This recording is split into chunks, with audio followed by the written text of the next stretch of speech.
Hello class, welcome to our LFS online class. Myself Sandhya Tiwari, your geography teacher. We are on chapter 5.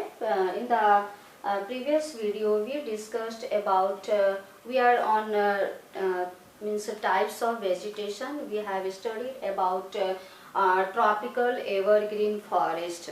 Okay, in the first previous video we studied about tropical evergreen forests. Okay, so today we are going to start next vegetation region, that is tropical deciduous forest. Okay, these are the most widespread forest of India, and they are also called the monsoon forest, and spread over the region, receiving more than rainfall between 200 centimeter and 70 centimeter. Okay, so let's start our today's topic, that is tropical deciduous forest. Okay, so let's open your book and see. Okay beta, page 46, tropical deciduous forest. We are on tropical deciduous forest. These are the most widespread forest of India. यह forest हमारे India के लगभग पूरे जगह पर फैला हुआ है. ठीक. They are also called the monsoon forest. हम इसे मॉनसून फॉरेस्ट के नाम से भी जानते हैं, या यूँ कह लीजिए कि हम इसको मॉनसून फॉरेस्ट के नाम से भी कह सकते हैं. And spread over the region, और यह फैला हुआ है यानी विकसित है. कहाँ पर? रिसीविंग रेनफॉल, जहाँ पर रेनफॉल कितनी मात्रा में है? 200 सेंटीमीटर टू 70 सेंटीमीटर. किसके बीच में? 200 सेंटीमीटर से 70 सेंटीमीटर के बीच. Okay. Trees of this forest type shed their leaves. इस टाइप के फॉरेस्ट में जो ट्रीज हैं अपनी जो लीव्स कब शेड करती हैं, गिराती हैं? There leaves for about 6 to 8 weeks in dry summer. ये अपनी लीव्स को फॉरेस्ट से, अपने पेड़ से, टहनियों से अलग करती हैं. कितने दिनों के लिए?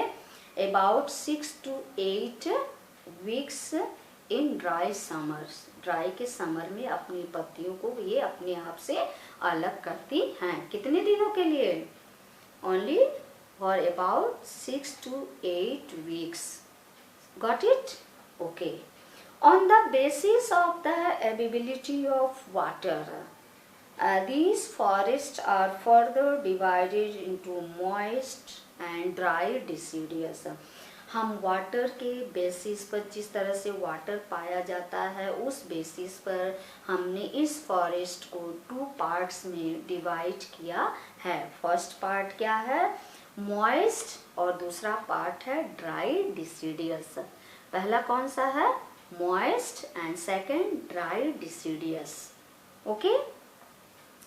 The former is found in area. Farmer means farmer is found in areas receiving rainfall between 200 and 100 centimeter. जो है ये कहाँ पर पाया जाता है? फॉर्मर पहले वाला 200 सेंटीमीटर से लेकर के 100 centimetre. These forests exist therefore mostly in the eastern part of the country. ये फॉरेस्ट मोस्टली कहाँ पर होता है? हमारे eastern part of the country means India. North eastern states, और किस स्टेट्स में? North eastern states. along the foothills of the Himalayas, Jharkhand, West Bengal, west Odisha and Chhattisgarh, and on the eastern slopes of the western Ghats. इन जगहों पर पाए जाते हैं. ठीक. Now teak is the most dominant species of this forest. teak tree है, ये बहुत ही important ट्री है इस फॉरेस्ट के. बैम्बू, साल, शीशम, सैंडलवुड, खैर, कुसुम, Arjun and mulberry are other commercially important species. ये सारे important commercially species हैं, trees के species हैं. Okay, got it? Now the dry deciduous. Now second one, that is dry deciduous. हम लोग इसके पहले क्या पढ़ रहे थे, किसके बारे में? मॉइस्ट. हम लोगों ने डिवाइड कर दिया था ना, मॉइस्ट के बारे में पढ़ रहे थे. नाउ द, इसीलिए वो क्या था, फॉर्मर था.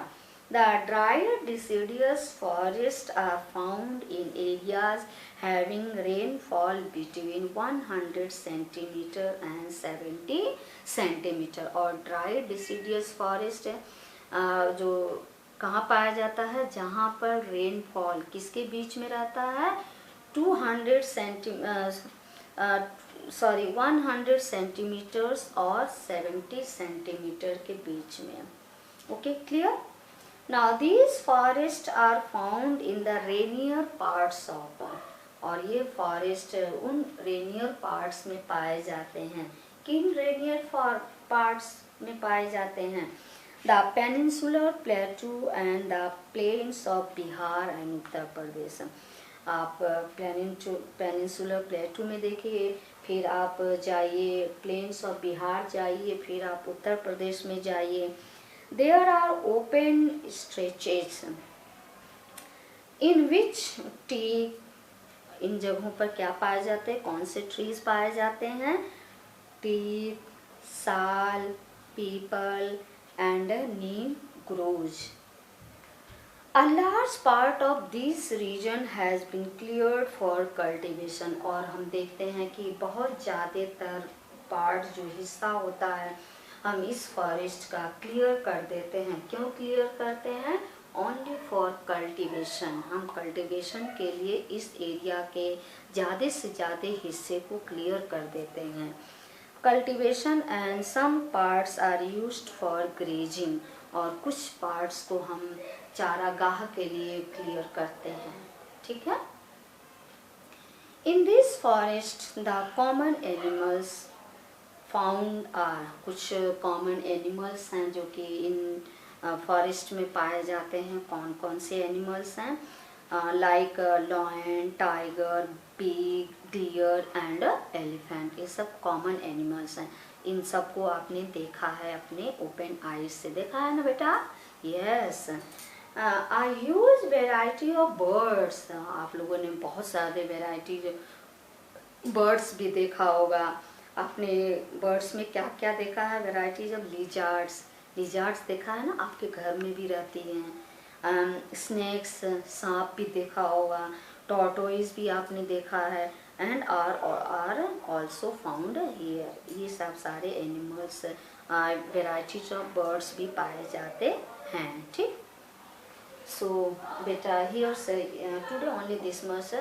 This is the last chapter of your this syllabus.